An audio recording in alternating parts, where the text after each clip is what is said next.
All right, so the plan for the foundation is it's this part right here, the lower stones, and this line of stones here. I want in a darker color of gray than this cobblestone to break up the flat surface. I've already prepared a mix of paint that's darker than the gray I've been using for the walls. I mixed a lot. Like I mentioned in the other videos, I don't want to run out of paint when I get back to the project and build another 5 or 6 dungeon tiles. So mixed a lot. This is cheap acrylic paints, the cheapest you can find. Brown, white, black, until I got the right color.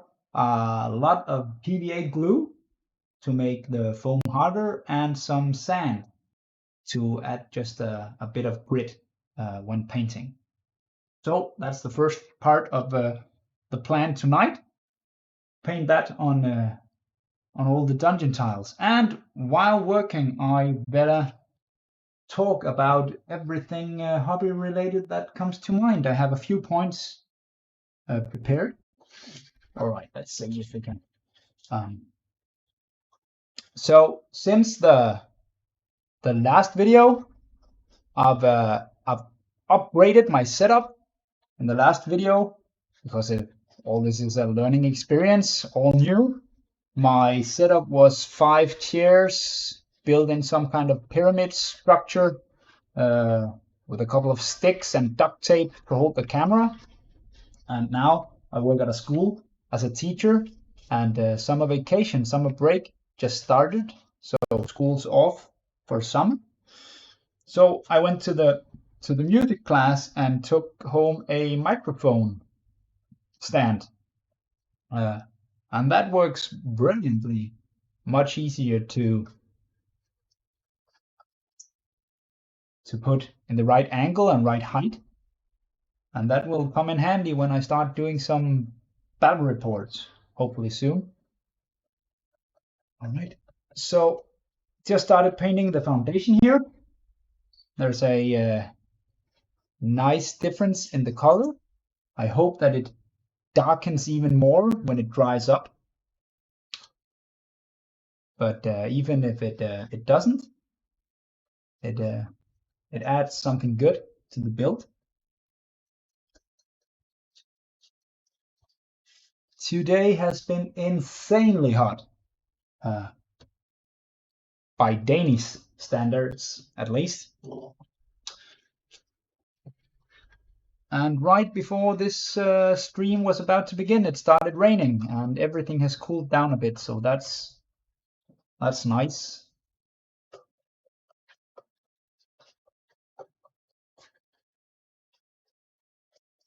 And it made me put on pants for the first time today, which you'll appreciate if I have to stand up during the video.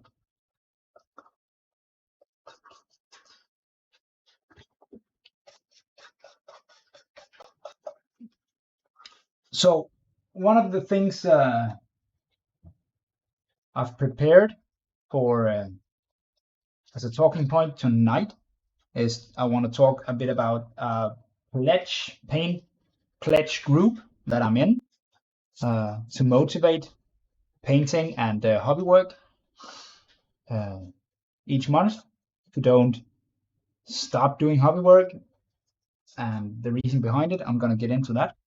And that's the reason why I have to be done with this by the end of June. And I think it makes a lot of difference that there is a couple of different colors on the build. I'm just going to pick out this archway in the same color. So yeah, pledge paint or pay is a concept we started, a couple of friends and I, we started it in a Danish group, and the concept was that each month you had to make a pledge on whatever amount of miniatures you wanted to complete painting in a given month, and if you failed that pledge, you would have to buy a case of beer for the next nerd gathering, where people from the group was attending. So that group kind of died down, and we had so many failures that we had no chance of drinking all the beer anyways. So that died down, and then I choose to resurrect the group on Facebook, made as an international group in English with people from all over the place, and we expanded the game so people can pledge whatever hobby related pledge they want to go along with. Paint X amount of miniatures, build some terrain, play a game. It's completely up to the people joining the game. And you make up your own fee should you fail. So whatever you think would be a good forfeit fee, you pledge that. And this month, because I want to get ready and play some more Rangers of Shadow Deep, and I've been postponing it because I've been needing some terrain. And now I think, well, it's summer break. I need to get going with those solo games. So this month I pledged to finish these 4 dungeon tiles completely, finish a bridge and a windmill and a guard tower, and a bunch of dungeon scatter terrain and furniture to actually fill out the dungeon. So lots of work, and as it so often happens with me, I haven't really gotten around to starting the pledge before it's almost too late, because then I bought some new models from Ramshackle Games. I bought a huge Dunga behemoth giant beast that I wanted to paint up for a This Is Not a Test scenario that we didn't get around to playing anyways. I had to make a couple of new characters for This Is Not a Test for the game that we didn't really do. And I wanted to paint up a Blood Bowl team for a mate. So I spent a lot of time painting up stuff that had nothing to do with the pledge I did. And now I have what, like 4 nights left, including this. Spent all night last night painting dungeon terrain, made very good progress on that. So I'm hopeful that I'll finish it. But I had to tell my wife that for the next 4 days, we won't have any kind of date night. I'll be working on my hobby stuff because I really don't want to fail. Part of it is an honor thing. I really want to finish the projects that I set out to do. And the other part is my forfeit fee this month is to build, convert, and paint an entire a 5-man warband for any kind of setting that I have bids for a successful pledger. So anybody who's joined the group and made a pledge, if I fail and one of them succeed, I'll make a draw and I'll have to build and paint fantasy, sci-fi, post-apocalypse, modern warband for them and paint it up before I can do any other hobby work. It would be a nice thing to do for a fellow hobbyist, but I really want to do my own stuff. So failure is not an option.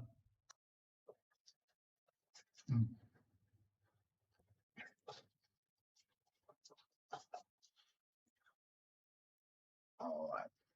So the main point of the whole pledge, paint, or pay group is motivation, of course.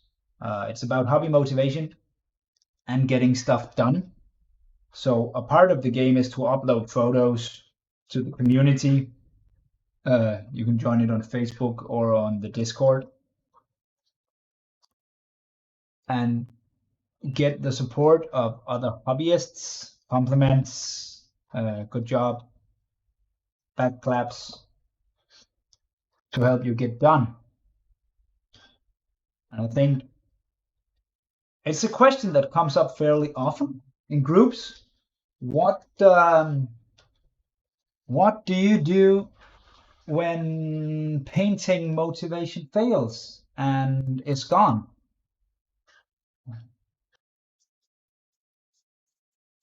Lots of comes up fairly often that somebody is writing in a Facebook group. I haven't painted for months. What do you do when motivation fails you? And the point is, of course, that painting anything, painting miniatures, painting terrain, building terrain, it shouldn't be a chore. It's hobby time, it's leisure time. So it should be something you enjoy.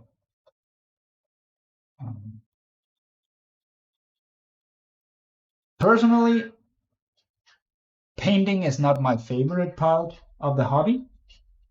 What motivates me the most is the completion of projects and getting stuff done and ready for the table. I really like it when I'm finished with a warband or a terrain piece and I can get to use it or put it in my glass cabinet and just look at it and go, well, that's done, that's ready for a game. That's the primary motivational factor for me, is I know how happy I am when I'm done with something.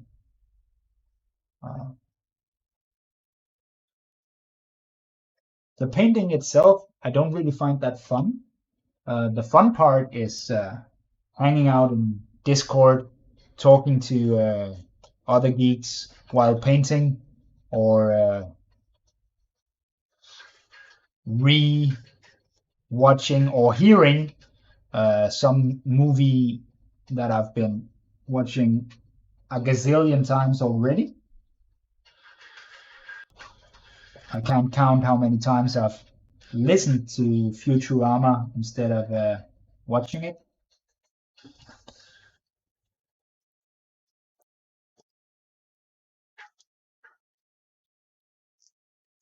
But some people, some hobbyists will go sit down and relax with some painting. And that's not a big part of it for me.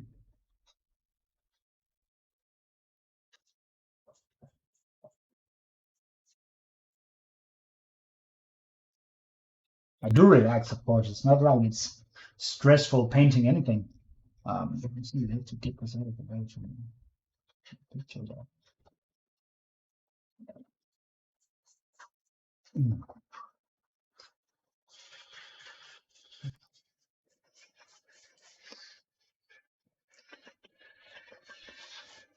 And that's another board already done with this foundation. When you say foundation paints, it sounds like a Games Workshop product. That's not a good name, but I think it's called a wall foundation in English.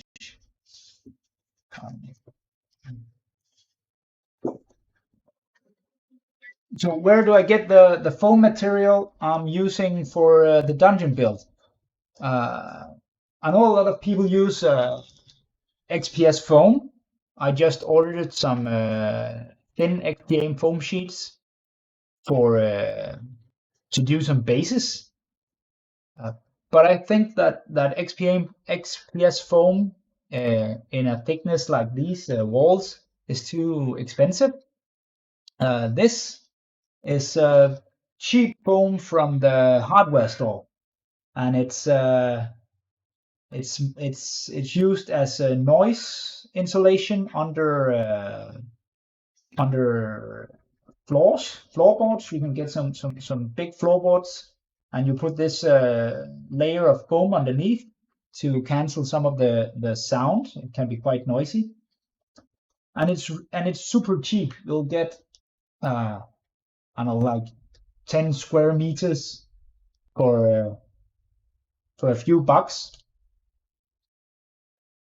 And I had some left over after putting down a floor. and it's only 5 millimeters thick, so it's not thick enough for a strong build. So what I've done is I've taken 2 sheets of that super cheap foam, and I've covered them in PVA glue, and then I've put a thin cardboard, pizza box, frozen pizza box or cereal box cardboard in between the 2 layers and put them under pressure and let it dry. And then I've cut out these 3-inch size strips, and it works almost like XPS foam. This foam material, due to the 2 layers of glue and the cardboard layer in the middle, it's fairly strong. It won't break.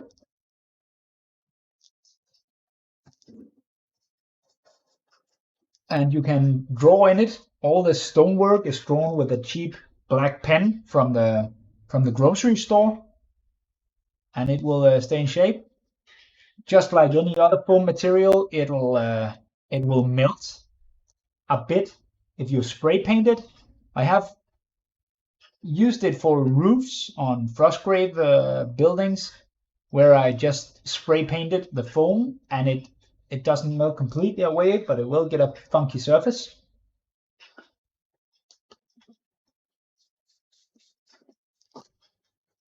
But a thing that you can do with proper XPS hobby foam is you can use stuff like the Green Stuff World rolling pins. I'm a big fan of that, and you can pressure the pattern from the rolling pins into the XPS foam, and it will hold its form. And you can't do that. I've tried multiple times with this cheaper material. If I can use a Green Stuff World roller or a Basius plate on it, and I can't get that to work. I've also tried heating it up a bit before using the rollers, and it doesn't work. So for that trick, you have to get some proper XPS foam.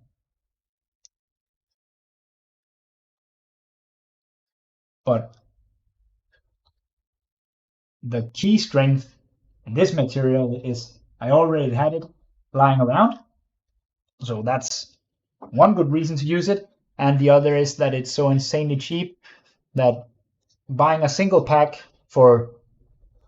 that'll convert into like 25 euros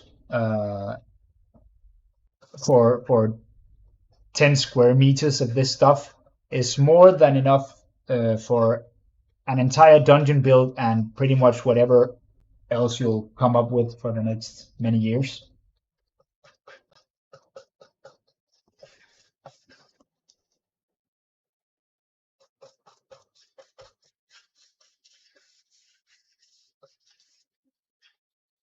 One thing I should probably have done with the foam after gluing it together into the big sheets, I think I should have gotten a steel brush, or the brush that I have to clean my barbecue, and just whack the foam all around to add some texture to the foam because it's quite flat, or perhaps with a ball of aluminium or tin foil, roll it over it to add a bit of texture. I think that will work on this kind of foam, but too late for that. I shall try and remember that when building more modules for the dungeon. Let's see, there's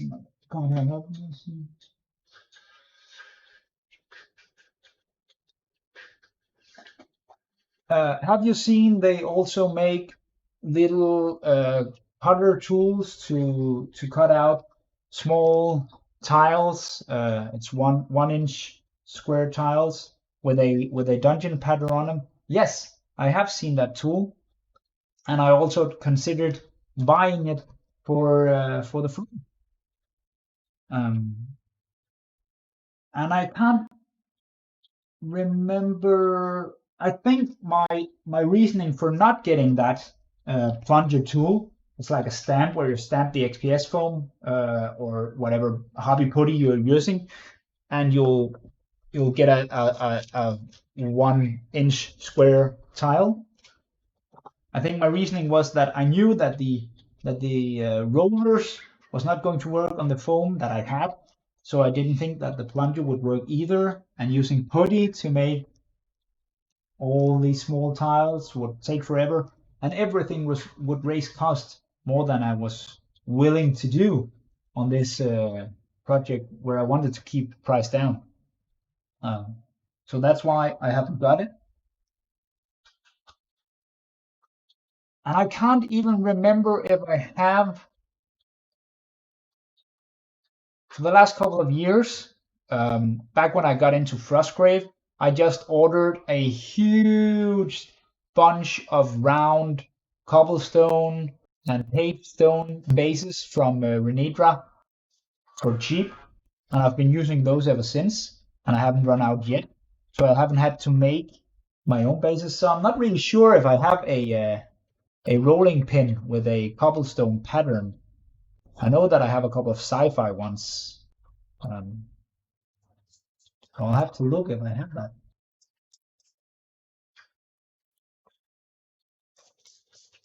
After seeing a guy on the Discord channel using 1mm XPS foam and Greenstuff World rolling pins to make great bases, and then he just glued them on a thin 1mm plastic base afterwards and made a lot of bases with great detail super quickly.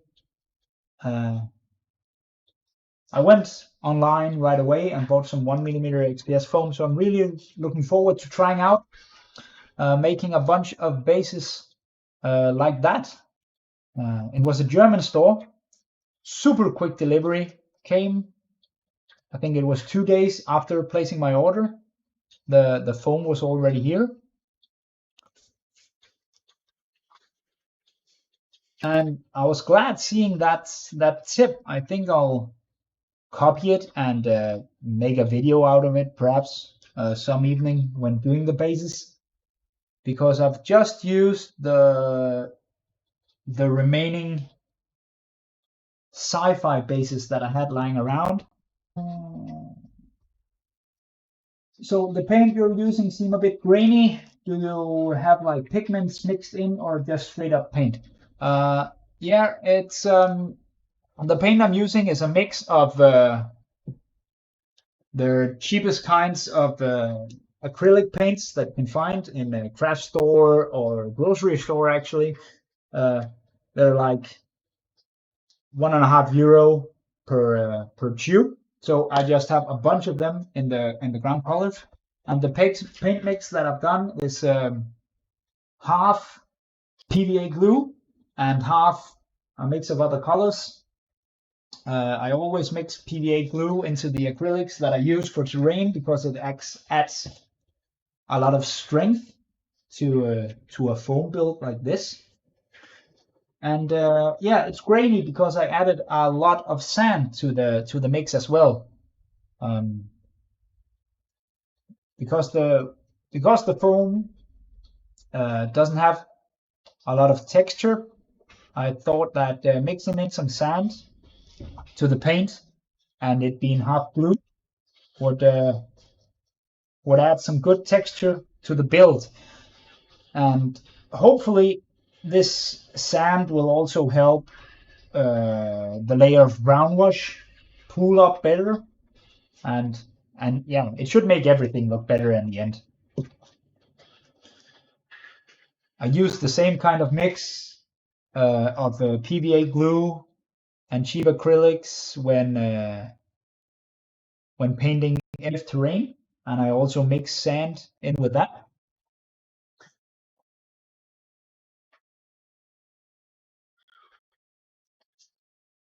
Because I think one of the biggest drawback, I'm a big fan of MDF terrain. I really like it. It's super cheap. Big fan of TT Combat and Sarissa Precision kits because they're really cheap and they have like a kit for everything.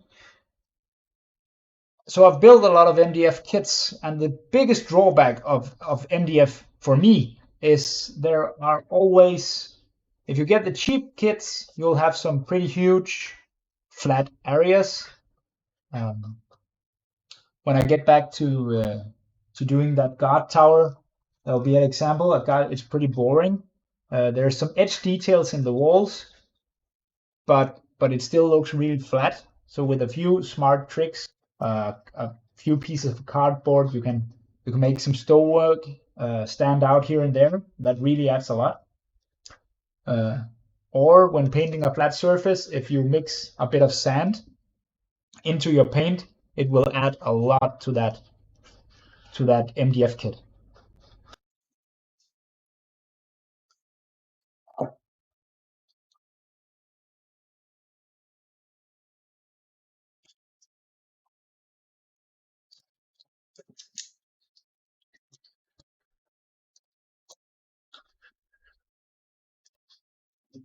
Okay,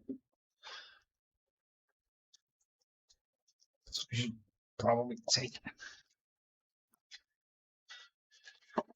the first one here. So the plan now is to add some detail to the inside of the rooms by painting out all these areas around the doors, internal archways where there are some of this, and in some rooms, like the room over here, I've made a square stonework as an outline and then some cobblestone on the inside, and I want to keep the inside cobblestone in that standard gray, and then out these wall details around. That should help break up this monotone dungeon, and all the corridors and rooms linking up to the doors connecting the tiles have this kind of stonework. I'm gonna keep that plain gray in all the rooms to have a more coherent look when the dungeon tiles are put together. And that's gonna be the next thing we're going over, is to pick out a few stones here and there. So now I'm gonna pick out archways and wall details. And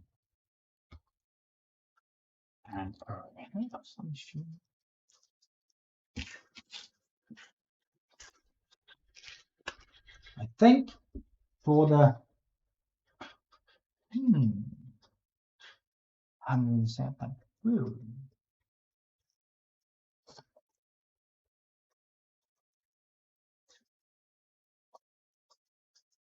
Now I'm thinking it might look weird if I use another kind of gray or brown or red in these rooms in here than I've been using out here, because it's the same room. So I think, yeah, for the rooms connecting here, I'm gonna go with the same gray that I used on the outside.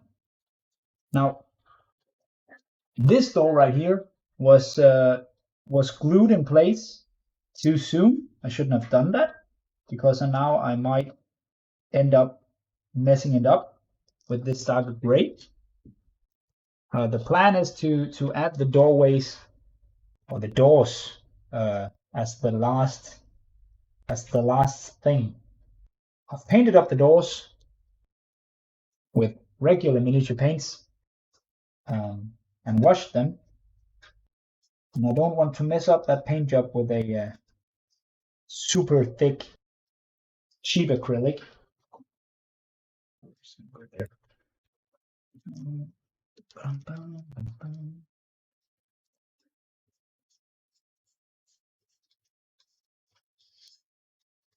So as I make this video, or this stream, summer vacation, some break has just started, and it's going to be, for me as a teacher, it's just around 4 weeks this year, which is super nice.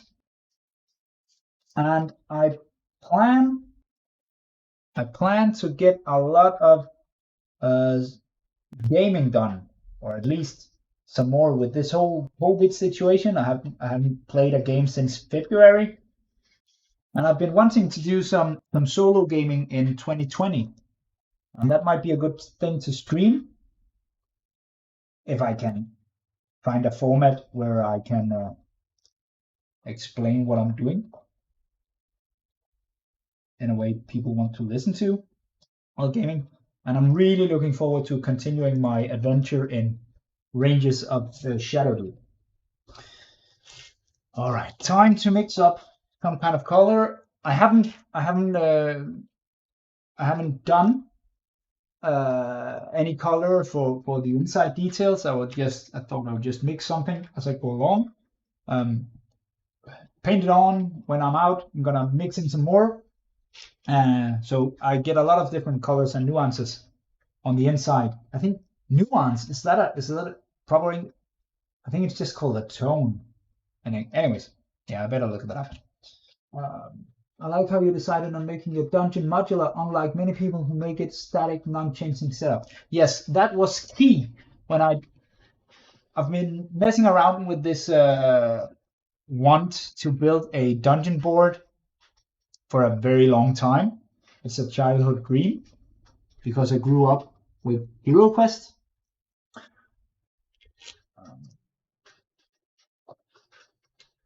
So it was key to me to make something modular. And in the beginning, I was considering doing individual rooms,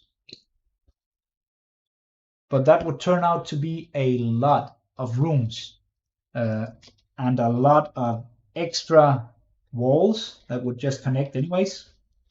So that's why in the end I decided to go for these square feet tiles. They'll stack up nicely. They'll be easy to store, hide away in a closet. They won't break, and it will be super quick to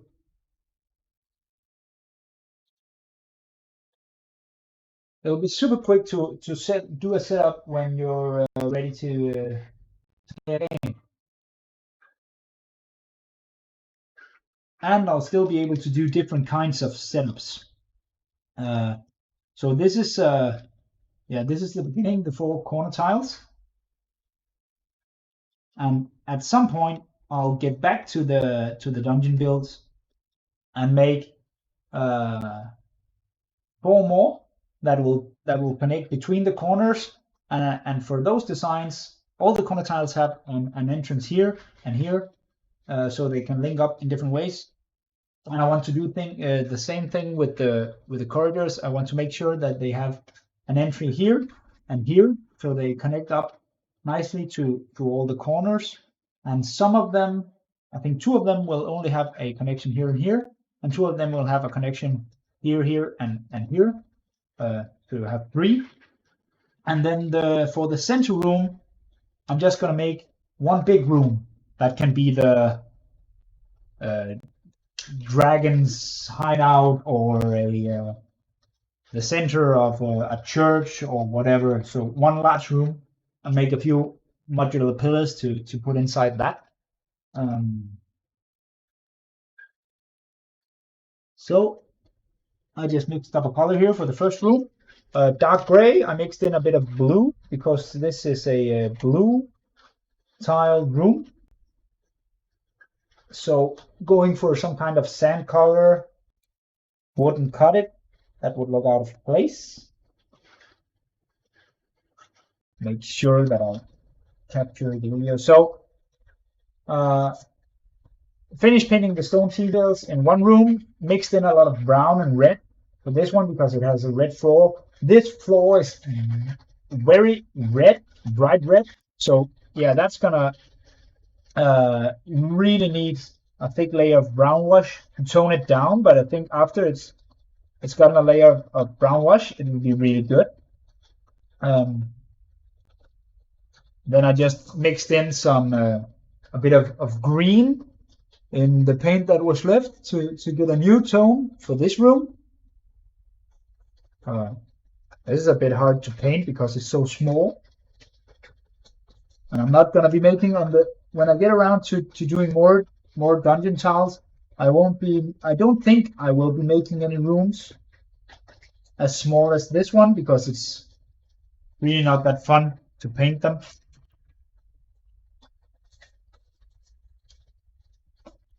And it'll be hell to actually play inside them. if I hadn't already finished these tiles, and if I should do everything all over again, I might just do them a tad bit lower. I think the best height for this dungeon build would have been to cut a centimeter or two, yeah, around an inch off, and just have this 1 centimeter about above the doors, and then leave the rest. I think that would have been a better design. It would have been, I would still get the look of full walls, but it would be much easier to move miniatures around inside. But I remember considering that perhaps it would be too weak if there was only 1 centimeter.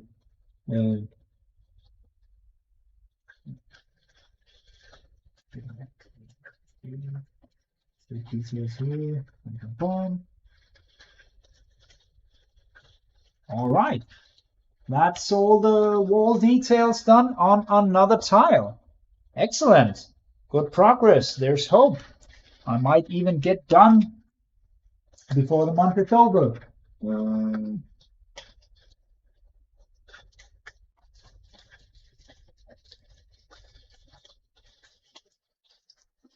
Some good Mad Max chatting going on. This one. So 2 tiles down, 2 to go with the wall details. I think it's starting to look really good. I like where this project is going.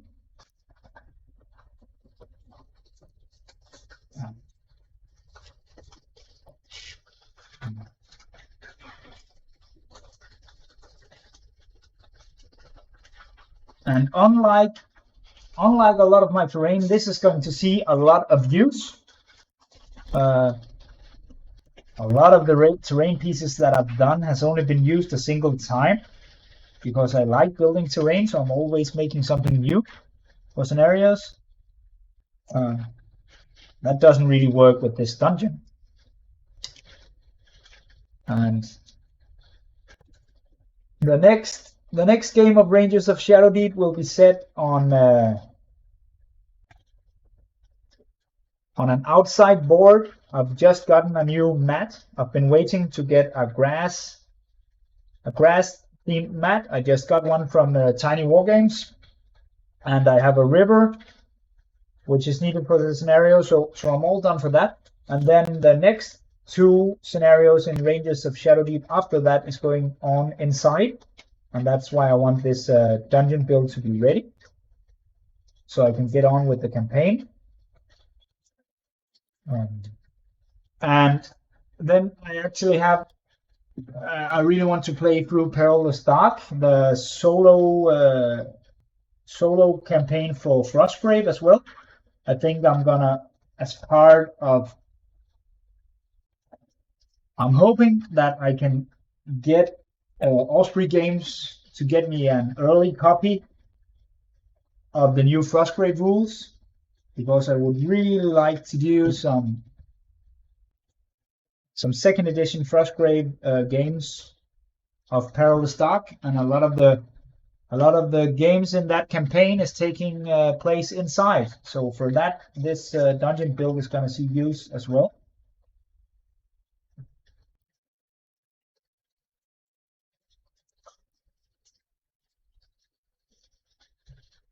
And considering how much time this build is taking compared to so many other of my builds, it's good that it's going to see a lot of use.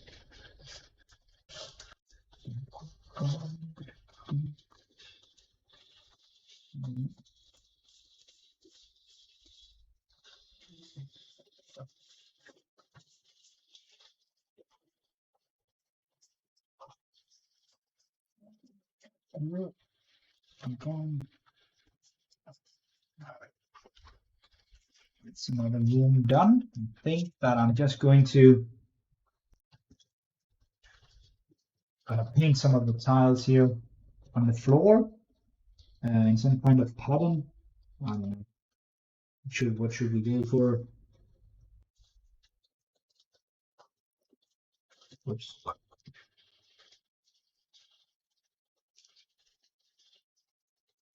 Make another checkered floor. Easy way to add a bit of detail to the room. Green on green. It's not going to stand out too much,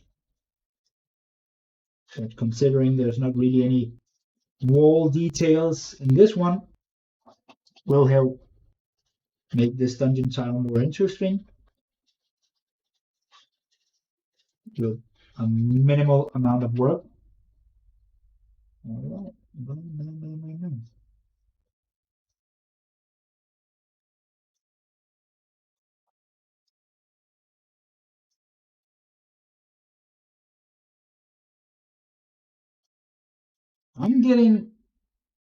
I can feel myself getting motivated to paint some of that dungeon scatter terrain and furniture. I think this dungeon is going to look really nice. It's going to be a great project when it's done. I'm seeing how the colors that I'm getting on, how they're getting more and more color. I'm getting more and more excited to getting the entire board done and filling it up with the miniatures and terrain and furniture, because it's gonna look good.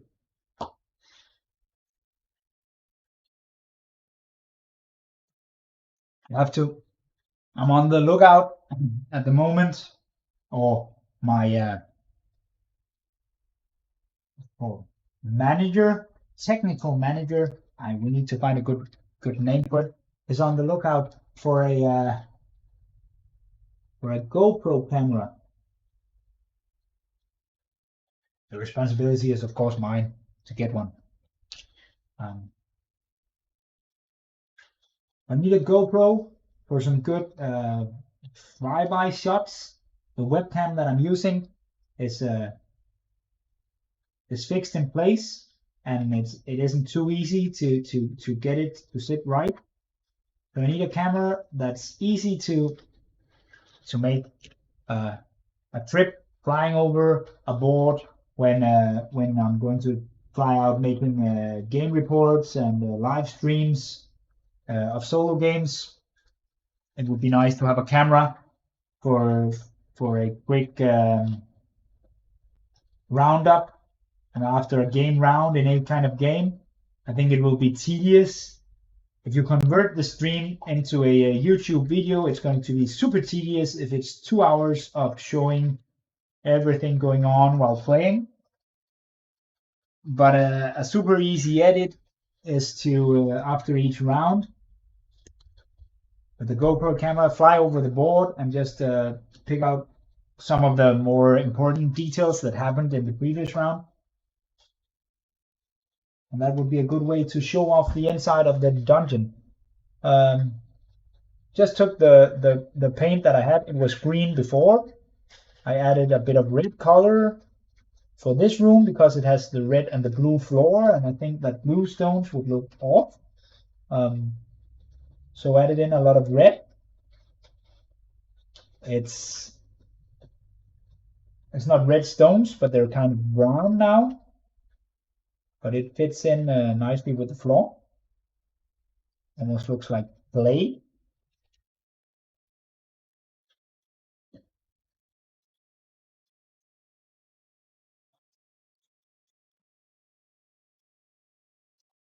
So this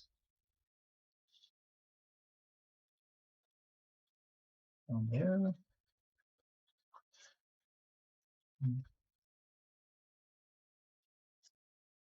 This, that's good. Adding some breaking up all those large gray areas. And then when I get around to it, Adding in all the furniture, torches, torture chamber bits, making a kitchen, barracks, and all the stuff that I have. I think it's going to look really good.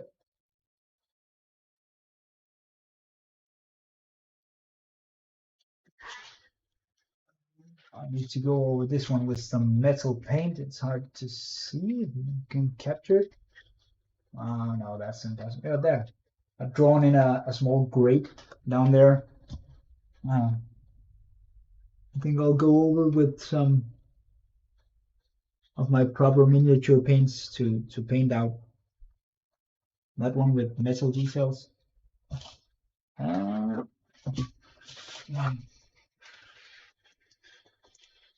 so that's tile number 3 nearly done. Freaking awesome.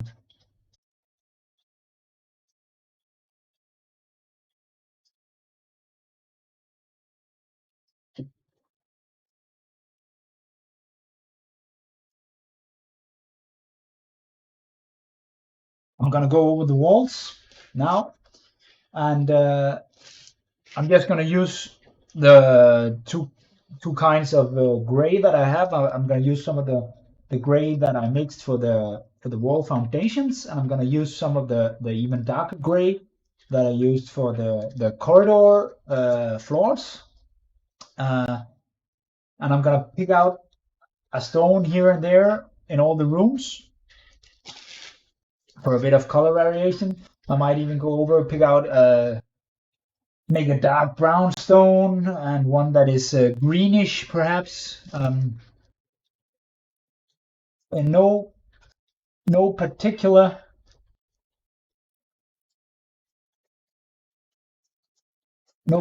system, no particular order,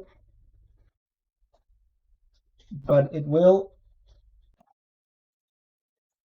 add some good detail to the look. Just a few stones here and there. Earlier, I've scratch built a huge tower for Frostgrave, and what really made a difference in that build was this part right here. I thought that the build was done, and somebody pointed out you should go over it again, pick out a stone here and there. If you look at an old castle or an old building made with huge blocks of stone, you'll see that they don't have the same color. My wall behind me, made from red bricks, don't have the same color, so that makes sense. Of course, I should do that. It won't take a long time. Just gonna go over each tile uh, with each kind of paint. Then go back, start on the first tile again, new color of paint on a few stones here and there. And after, I think I'm gonna do 2 grays, brown, and green, and call it done.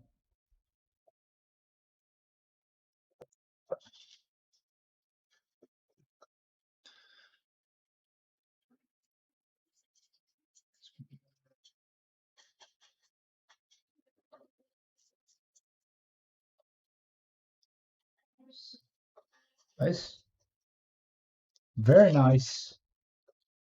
Listening to some music this time around while working.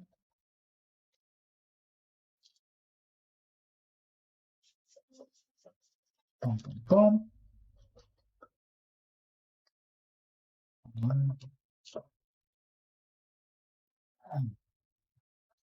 To keep an eye out on the video, see when it's time to put on some light. Oh, there's still plenty of light on here. So this was the big room here. And it's time to go into the small one. Room that I hate because it's too small. Boom, boom, boom. Go corridor.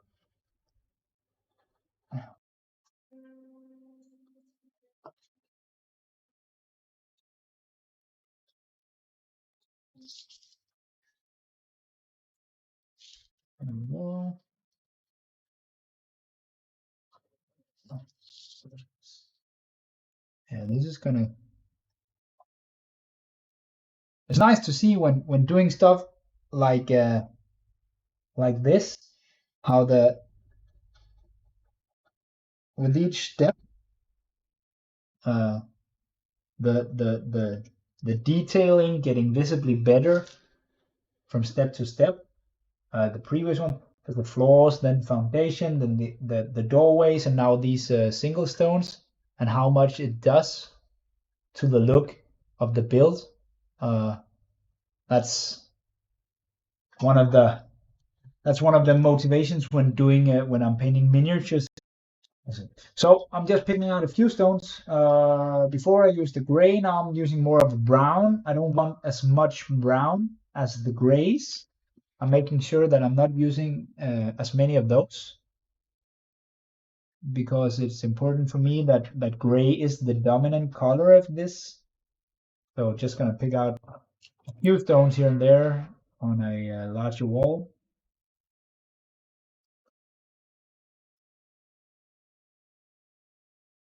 This, that's a lot all the way around. I'll pick out a few on the inside of the rooms here.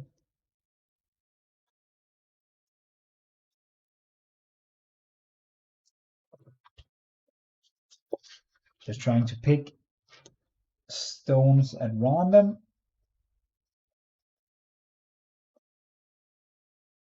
And that's always a problem, isn't it? Doing something like this and trying to think, yeah, I have to pick out random places,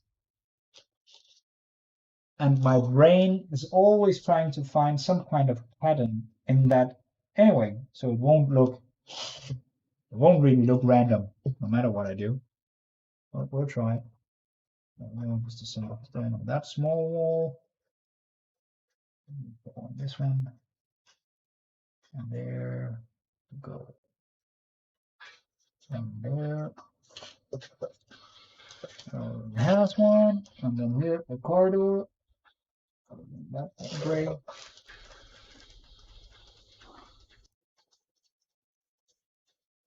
So, does anybody know any good rock and roll or heavy metal or anything with some drums and some guitar without any singing? Some, I don't know, I wouldn't even know what it would be called. But since I can't have song in the music I'm listening to, it would be nice to know some kind of music or bands that don't have a singer, but just make some good music. If you know any, please share.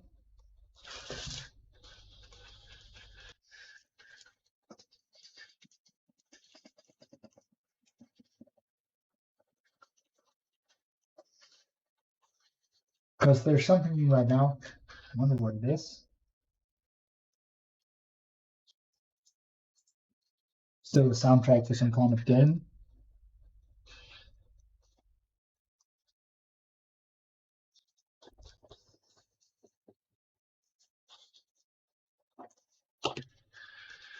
And that was enough on that.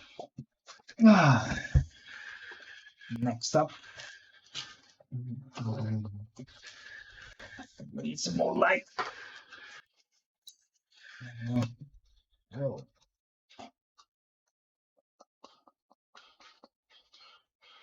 Too much paint. I got some more stones here. There.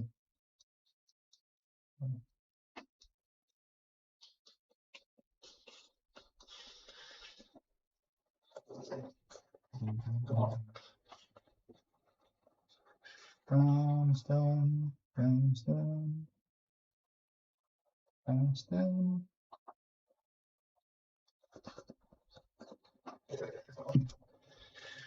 Yeah, this is. I really need to get some better light out here if I'm going to continue working out here. On one side is very nice. I can hear the birds. There's the fresh air. It's not as hot as inside the house, and there's no other people talking around me, so that's good. But it is starting to get a bit dark. The camera is doing a great job of picking up enough light. I can't see a difference. Couldn't see a difference on the video picture, but I can. But for my eyes, I could start feeling a difference. I think I have a light in the garage that I could set up quite easily. Oh.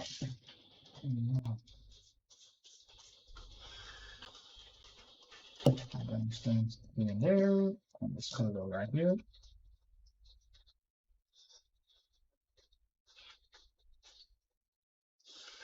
See, picking out a few stones like that really makes a lot of difference on the build. Last one, I'm just gonna go green.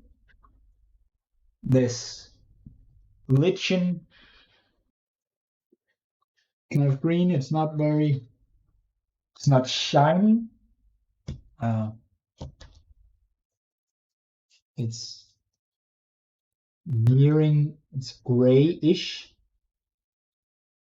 I think it'll be, yeah, we'll just try to pick out a few stones, one on each wall or something like that.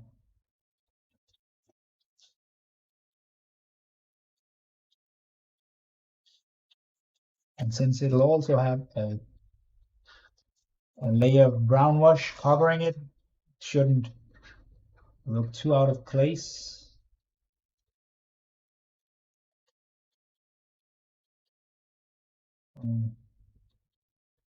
That's the last color on each wall. Single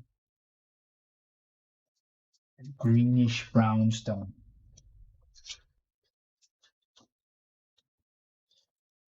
I really don't want too many of these green ones. Then I think it'll look out of place and weird. But a few might go at just the rest, like this build needs. 1, 2, 3 stones on each side. There we go. One, we got this one there. Trying to keep that random look. Right. There we go. Stop. And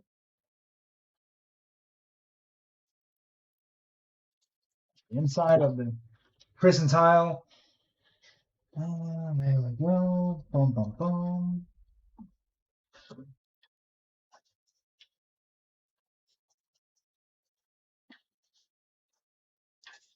So a good thing about doing a project like this, in this kind of infernal, helly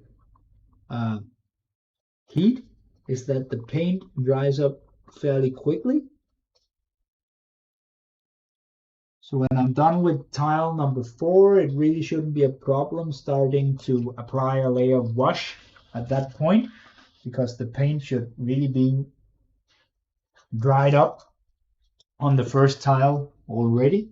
I think so. Yeah.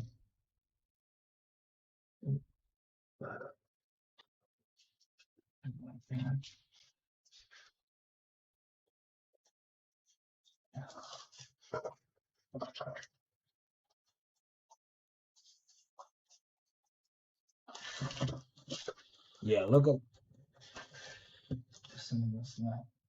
this. That's good. A couple of different spot colors on the walls. Adding so much with so little work. What time is it? Nearly 10:30. 2.5 hours of work. That's good. Yeah, I'm not stopping before I've given everything a layer of brown wash.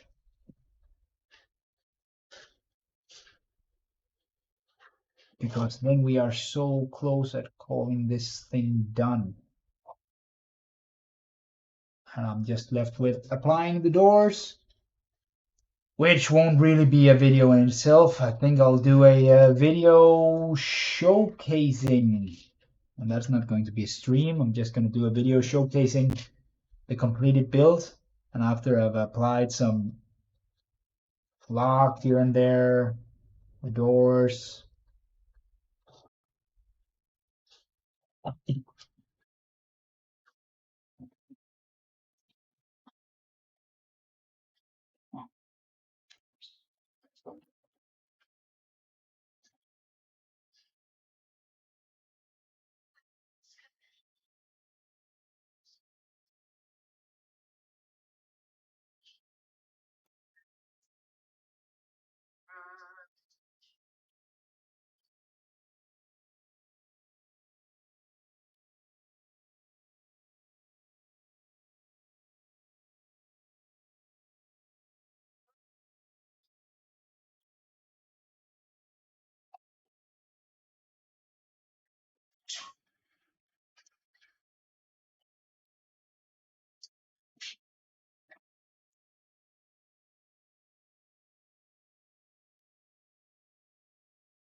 All right. So the last thing I want to do tonight on this build is add a layer of the brown wash to everything, and that's a thing that I do a lot with my models as well. Pretty much every miniature I paint is a single layer of the base coat, and then I proceed to wash everything in Army Painter Strong Tone, for example. And I do the same thing with the terrain. So this is just a homemade mix. It's brown acrylics, some black acrylics, lots of water, PVA glue, and a few drops of the dishwashing soap to break surface tension and make it seep into all the recessed areas on the terrain. I made this for some huge ruins that I made from gray concrete, and it was looking too flat, so I'm just going to shake it up. I'm just going to drench the entire thing. It doesn't matter if it pulls up here and there, runs off. It's just going to be quick and dirty all over the tile. Put it aside to let it dry, and tomorrow I'll go back over the entire dungeon and add some darker wash here and there to like a dripping effect from the roof, and some watered down green to look like algae, or it's called lichen, that drops down here and there on the floors.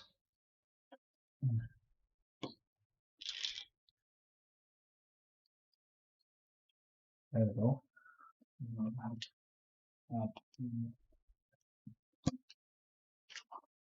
And what this does, it's like some kind of a photo filter, really, where right now we have all these things picked out, and it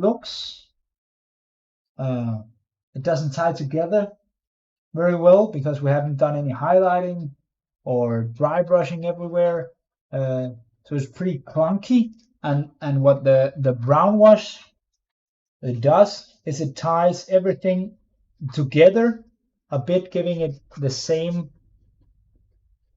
I don't know, color saturation, hue, I don't know the word. It just does something, and because it's so watered down and it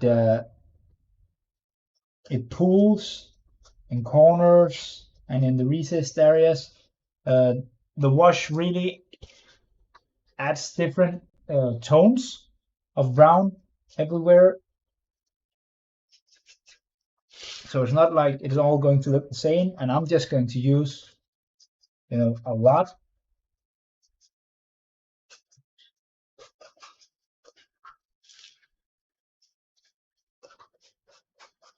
I could be using, I'm doing that when I'm building FTM MDF terrain kits, I usually use an old pot of Army Painter Quick Shade varnish that I have lying around, but that needs to dry for a long time, and I think this it works well on a MDF building. I'm not sure it would be that good on a build this big,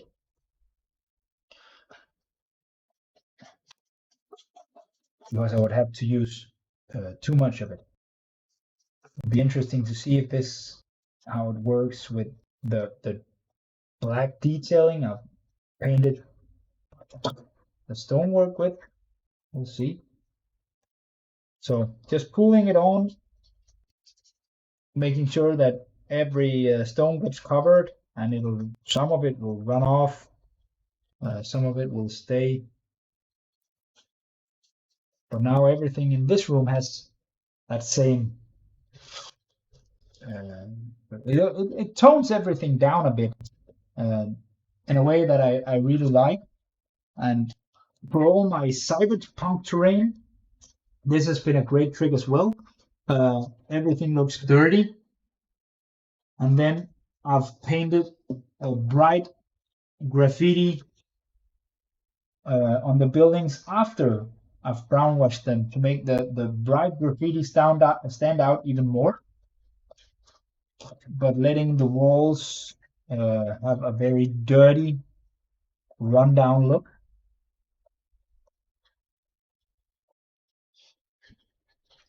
So yeah, nothing beautiful about any of this. Huge layer, let it run off, dirty up everything. Here we go.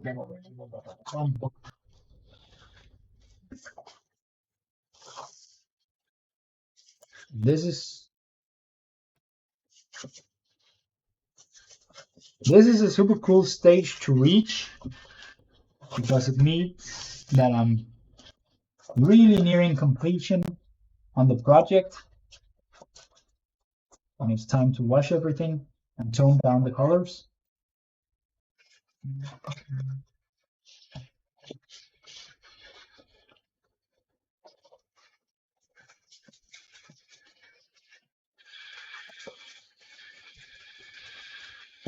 And I don't have any clean terrain pieces whatsoever. Every single piece of terrain that I own, all my boards, they look dirty and dirty and worn down. I like that look. I like it in my modern builds. Post-apocalypse goes without saying, but also sci-fi terrain. It's all dirty and messed up. I've only recently started painting and doing fantasy terrain, and that's the first time building terrain that I haven't dirtied up completely with washes. Because in Oathmark, which I think will be my Oathmark, Ranges of Shadowdeep, and Burrows and Badges, I go for a more friendly fantasy vibe, kind of Tolkien, The Hobbit. The Lord of the Rings gets fairly dark in places, but The Hobbit and Dragonlance Chronicles, which I also love, it's fairly light fantasy, and the terrain should reflect that. So I want my fantasy terrain, despite this, besides this dungeon, but my forests and fantasy houses, I go for a lot of vibrant colors, a lot of bright green. I add a lot of flowers to everything. I've done so with my Oathmark army as well.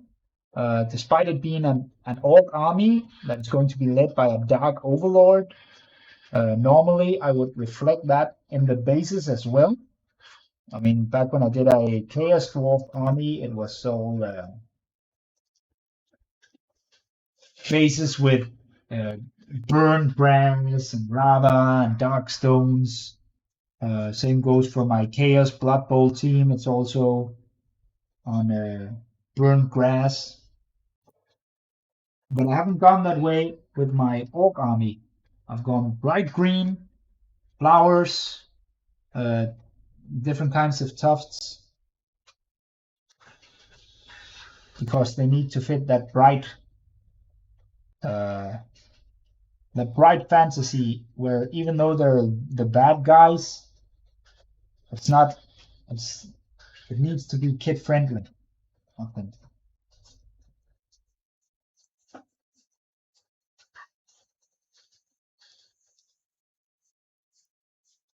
I do love dark fantasy though.